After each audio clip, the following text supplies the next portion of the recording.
Hello, and welcome to the Comedy Tragedy Book Club. Today we're doing our first non-review video. We have a book haul for you. I assumed I would go first. Yeah. Should I just do all of mine? Yeah, you should get yours out of the way. Okay. To preface this, I don't buy a lot of books. I have 13 mouths to feed. I can't buy a lot of books. They're not humans. Still gotta feed 13 mouths. We should establish they're not humans. So just so people don't think you're out here with 13 children. If you want to ruin my fun. You can cut it if you want. No, I'll leave it in. Okay, so we have like this great little bookstore near us that has a great credit. Yeah, that's where most of these came from. We're not capitalist pigs. We didn't buy these books new. Not all of them. Support your local indie bookstore and or used bookstore like we do. Yeah. All right, so first up I have How the King of Elfame Learned to Hate Stories. I haven't read the series, but I have the others because she told me I should. And this was at my used bookstore, so I figured why not. That has like really gorgeous illustrations in it and some pretty end papers, and it's... I don't know what it's about. So... I do. I already read it. You want to tell them what it's about? Oh, sure. Okay. Yeah, that works. In this book that not me, hauled. So the Cruel Prince trilogy takes place after the last book. So definitely don't read this if you haven't read any of the other ones. It's a little novella of just something fun that happens with two of the characters afterwards, cut in with just some character development of a little more of why this certain character is the way they are. And I guess, I was trying to avoid names for spoilers, but Carden and Jude it's Jude and Carden. It's about Carden and how the King of Elfheim learned to hate stories. I'll get to the series eventually, and I'll be better. I highly recommend the end of Cruel Prince is one of the best book endings I've ever read in my entire life. So the next one, I also got, all of these came from that bookstore. This one was new at the bookstore though, and it is Anyway the Wind Blows. So, as if you couldn't tell from the last video, if you saw the last video, we do like Carry On quite a bit. Oh yeah. We simp for gay wizards. I myself want to be a wizard. But we are actually currently reading this. It's okay. It's about what I expected it to be, if I'm being honest. I thought the second book was okay as well, but, The second book had something to say, which is cool. The third book is here. It exists. And then my last book, because this is, if you couldn't tell from the title, an Unbalanced Book Haul. Actually, I just bought this. I should have hauled this too. Oh, yeah, sure. People we made on vacations. I've already read this. I liked it a lot. I also read it, and I liked it a lot. So yeah, I don't like it as much as Beach Read, but still good. This is about this is a contemporary romance, an adult contemporary romance. I should probably actually just hold it up. Hello. About two friends who go on vacation together every summer, and they have for 10 years, I think. And then they had a falling out one year, and this is like their last hurrah, their last chance to make everything better. And they fall in love, so... That's a spoiler. It's a romance. Yeah, it's friends to lovers if you like that trope. Which some people do. I don't get it. So... Should I start my book haul now? Mine, again, I want to emphasize, not all of these are new. I got a lot of I'll try to be reviews. funny in between books. You just don't talk the rest of it? Yeah, I just stare at the rat cage and don't move. Don't at me. Rule of Wolves by Leigh Bardugo. I have a complicated relationship with both Leigh Bardugo and the Grisha trilogy. And just the world as a whole. I love Kaz Brekker and Matthias. And... sometimes Nina, and I don't care about the Grisha trilogy. That being said, Shadow and Bone. I love, Jesper and Wyland, okay. I love Shadow and Bone. I've been trying for weeks to get Sarah to watch it, and she absolutely refuses because she's not like other girls. She won't fall into that. I didn't like the books too much. I didn't like them either. I didn't like the books too much, so I don't really want to watch the show. Okay, well, the show is really good, and Kaz is amazing, and it's only got some cringe in it. It's not a lot of cringe. There is some. Like, spoiler alert, there's a scene in which the Darkling and Kaz have, like, a standoff, and it's so embarrassing to watch. it feels like a 14-year-old wrote it. And it's just like, oh my god, Kaz, like, it felt like Kaz versus the Darkling, just the same as people be like, Thor versus the Hulk, who would win? And it's embarrassing in both situations. Don't do that. Kaz won. I love him. I'd die for that boy. He wouldn't win against the Darkling. Anyway, yeah, okay. Next up, I got The Box in the Woods by Maureen Johnson, which is the surprise 4th book in the Truly Devious trilogy. Now, I don't know if she's going to do more of these. I hope so, because I really enjoy these. I'm in the middle of reading this one right now. So far, you don't really need to have read the Truly Devious trilogy, but I would recommend it because it's very good.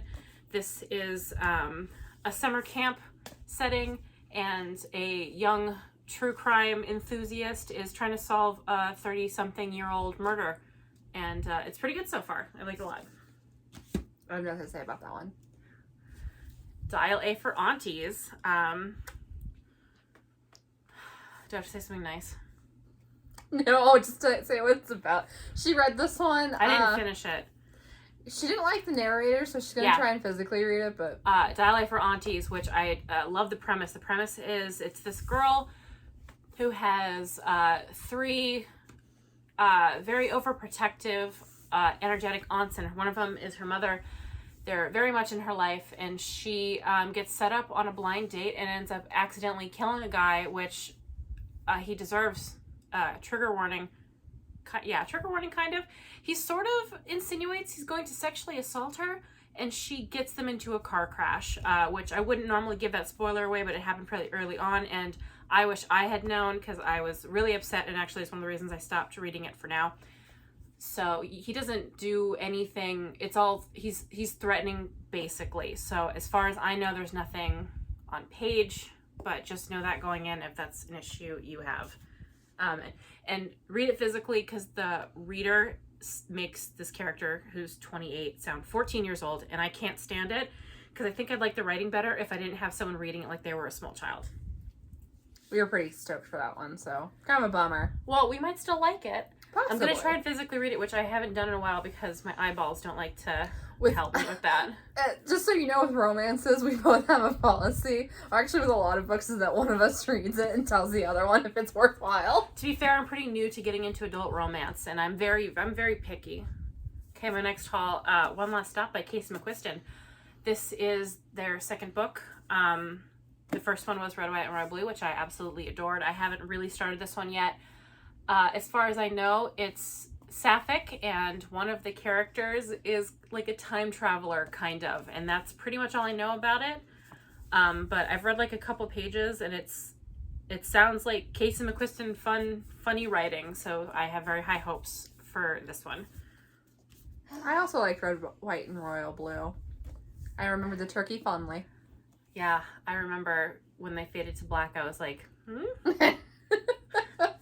This next book I wasn't planning on getting, although I do like this author, but we were at Walmart and they had it signed, but I got Instructions for Dancing by Nicole, and it was signed and it was $12, so I thought I'd get it because I adore The Sun Is Also a Star. I really adore it. And I think this is kind of magical realism because I'm pretty sure the character in this, she develops some kind of power where she can see a relationship, how it will end. It's definitely magic.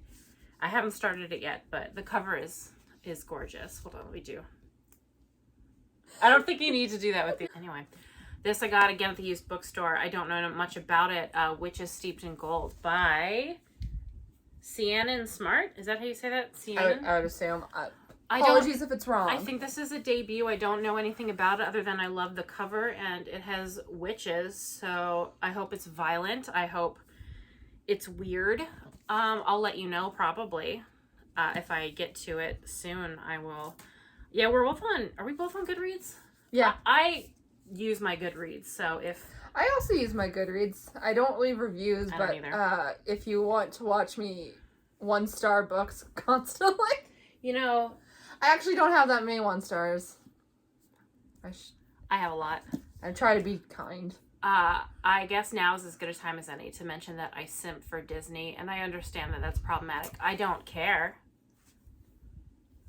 That's only a couple.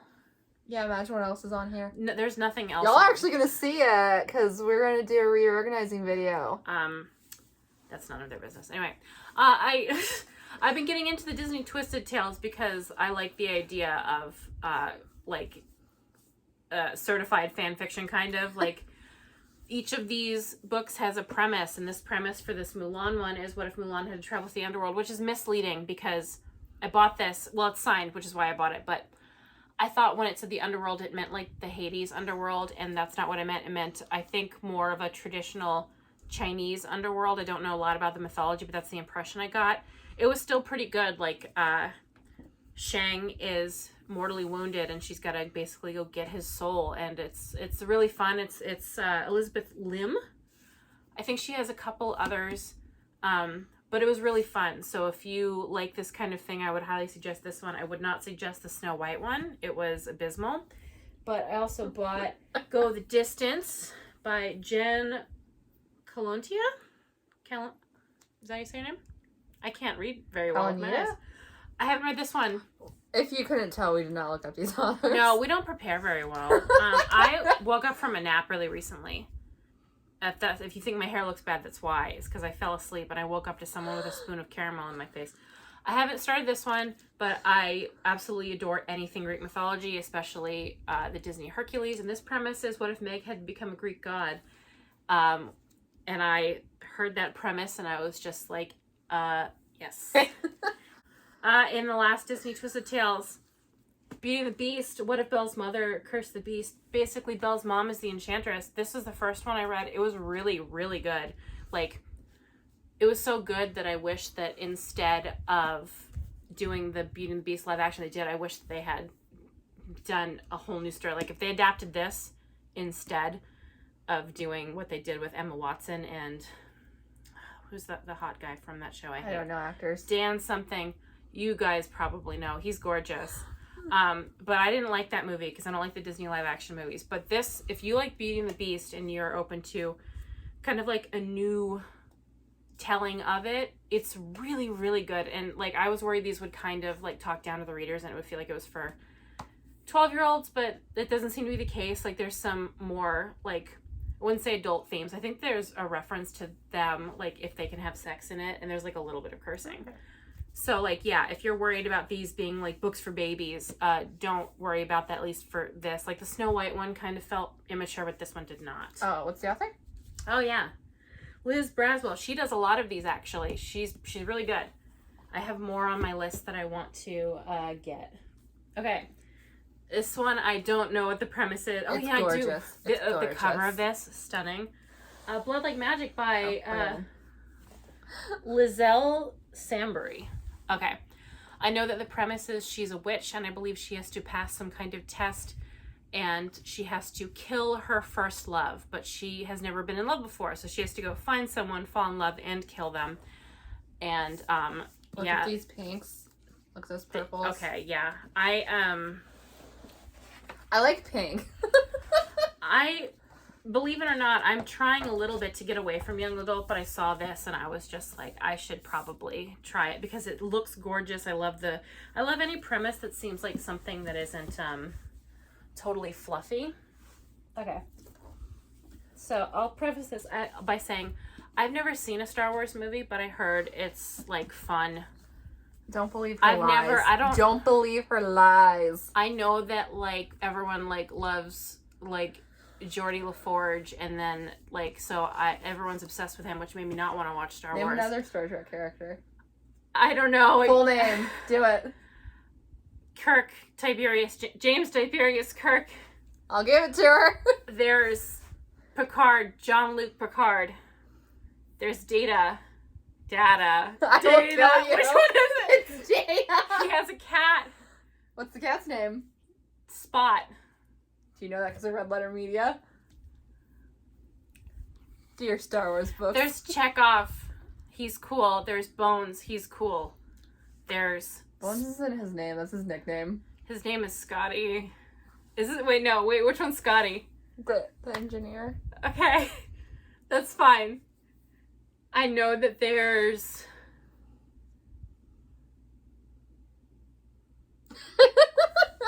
Yeah, Star Wars. Star Wars is for nerds and losers. So I bought these. I found them at the used bookstore. This, I believe, I don't know if this is canon because they threw out all the Legends canon. This was supposed to be for Legends. I'm sorry if you don't know what I'm talking about. This was supposed to be for Legends, but it was right in the middle of when they were kind of tossing all that out and flipping off the fans of those. But I think technically this is from Del Rey, which is the new publisher. So I bet it is canon. It's just Luke. If you like Luke. Oh, that's why it's canon. I can get into I'm not a Star Wars person, but I can still rag on it because I've seen a lot of the movies. Here's the thing. I love Luke Skywalker, but I wish Lucasfilm loved him a little bit less. I'll leave it at that. Oh no, I forgot if you say something about Star Wars, you get attacked online. Oh, that's fine. Come at me. I don't even care. Yeah, this will be our first video to get like 1,000 views. I'm sorry if you have to make every single Star Wars story about Luke Skywalker because you don't know how to make it interesting. Maybe you shouldn't be making Star Wars stories. Anyway. And then I bought this because my dad read it and liked it. I think this takes place, prequel to Revenge of the Sith. I like General Grievous and Anakin because for some reason I like Star Wars, even though Star Wars absolutely hates me. Yay, but we'll see how this is. I hope that there's sadness. I hope that Padme's in it because I love her. And if you say anything bad about her, I will find a way to block you. Anyway. Okay, all right, next one. The Firekeeper's Daughter by Angeline Bowley. Is that right? You have to check. You have to check every name I read. I don't know a lot about this one. This was also at the used bookstore. This one was new from it though, and I've heard really good things. I think this is like a detective-y story. I believe the lead is a Native American girl who is working with the police to solve murders. I don't know, but I've seen that book everywhere. I've yet to actually see someone explain what it's about. I'm gonna be perfectly honest. The cover is cool and I liked it and it was there and we had credits, so I bought it. I'll let you know how that goes. Hopefully it's great. This was another one. I heard a couple booktubers talking about it. Arsenic and Adobo by Mia. Oh, Mia Manasosa. I know that name. Oh, I don't know what she's done. Hold on. You'll have to cut. Well, oh, I struggle. Oh, it doesn't even say what other book she's written. That's really stupid. I know this name. I'm sorry. I don't know what else she's done, but, well, there's murder in it and there's cooking. And I thought... apparently a puppy. Is that a dachshund? Yeah, looks like a dachshund. I said it wrong. I think both are technically correct. I just woke up from nap. It says it's the first in a new mystery series, so hopefully it's good. The dog is licking, I think, a bottle of poison on the back, which I don't know how I feel about that. No, this one's the poison. Oh, it has a skull and crossbones. You have to let me know if that one's good, because that's adult, right? Yes. Yeah. I'm not that into YA. I know 2 of the 3 books I have here are technically YA. Although if New Adult hadn't been ruined, this would be New Adult.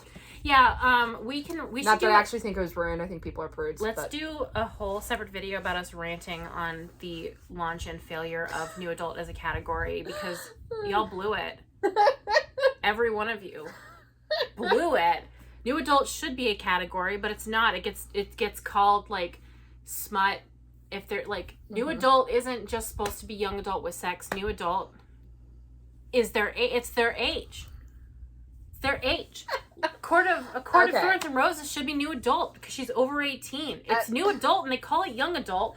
As someone who sees a lot of indie stuff, I can tell you right now that in the indie book scene, if you want sex that's young adult, you just put it in the young adult no matter how disgusting it is. So, yeah, you should really not be worried about New Adult being too sexual. Yeah, there's some people who put graphic sex in young adult and they call it New Adult because that's what they think that category is for. And like, I'm not one to get horribly judgy if you want your characters in young adult to have sex. If you get super graphic about it, I'll get like a little wiggy, but I typically won't be like, I know there's sex in any way the wind blows. Again, that's New Adult. They are 21. But like, yeah, I don't know. There's people who have a lot of opinions on it. I'm not a huge fan of graphic sex scenes in general, especially if the characters are like 16, 17. But that's a whole nother topic. I'm Ace. I don't care about sex scenes. Okay. Or at least my particular brand of Ace doesn't care about sex scenes. Yeah, I don't know, they bore me. I fast forward. I read those Hot and Hammered books, and I just fast forwarded through all the sex scenes. Yeah, I did not fast forward past them in the Talia Hibbert books. She somehow does them good. I don't care about them. It feels those the reason why she reads so much so much adult romance before me and tells me if I'll like it is because if it's insta lust, I will check right the fuck out. You know what? I will say, okay, I'm gonna go to bat for Talia Hibbert, the Chloe Brown or the Brown Sisters trilogy author. She kind of does insta lust, but like, and you know how I feel about it. I hate it too, but the way she does it is really excellent. And I don't like sex scenes, and she manages to make like really good sex scenes that even I enjoy. Like, she's so good. Like, she's just really, really good. Believe the hype. I can check those out if you think I should. The second one is my least favorite, but this third one so far, I'm on the third one. I'm almost done with it. It's my favorite. I really enjoy it. This woman is very good. Okay. I'll check it out. My final books. I've already read both these, Giddy the Ninth and Hera the Ninth by Tamsin Muir. Tamsin Muir. I'm really bad at reading stuff out loud. You know, I apologize. We're still figuring out how to do this. She apologizes on my behalf for being a mess. Okay, I've read both of these. These are my favorite reads of the year so far. They are so good. They are so good. Okay. This is gonna be a thing. They are so funny. They are so sad. I still think about stuff I read in them, like, daily. Like, if you want lesbians in space that do necromancy, if you want sadness, if you want self-hatred, if you want funnies. These are all of her, what's it called? Kinks. I almost didn't get these because I found out about the space stuff because I don't like that. But it's not like it's not sci-fi. It doesn't feel like sci-fi. It just feels weird, and it's like I love the blue on this cover so much. The basic premise, by the way.